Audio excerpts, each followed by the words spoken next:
वर शिवलिंगाची पूजा केव्हापासून सुरू झाली त्याचं चिंतन आहे. बरं, ब्रह्मदेव आणि भगवान विष्णू.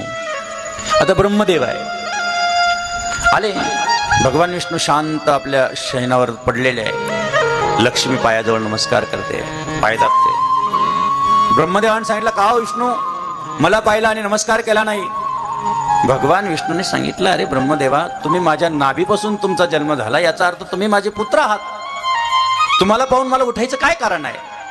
अरे म्हणे, माझं वय बघ, तुझं वय बघ. काय असं दोघांचं वाक युद्ध सुरू झालं, दोघांचं सांगतो. अक्षरशः एवढं विकोपाला गेलं आणि भगवान शंकर त्यामध्ये स्तंभ रूपाने प्रगट झाले. तो दिवस म्हणजे महाशिवरात्र. ऐका आता खूप छान आहे तो दिवस. कोणता? महाशिवरात्र. भगवान ब्रह्मदेव त्या स्तंभाकडे पाहू लागले की अरे आपल्या दोघांच्या मध्ये हे काय निर्माण झालं एवढं उंच उंच. आकाशवाणी झाली की ए ब्रह्मदेव, जा माझं मुकुटमणी पाहून या. भगवान विष्णू, तुम्ही माझं चरण कमल पाहून या. म्हणून भगवान ब्रह्मदेव निघाले. निघता निघता पार वरती गेले.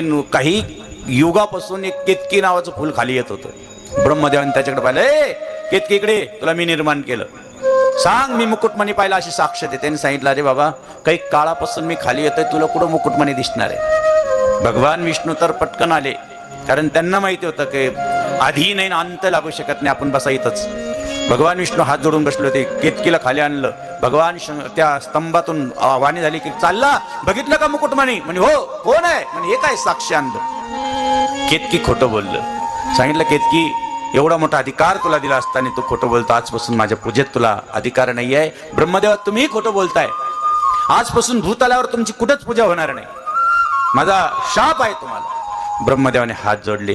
एक पुष्प घेतलं, भगवान शंकरांनी फेकलं, पुष्करला जाऊन पडलं.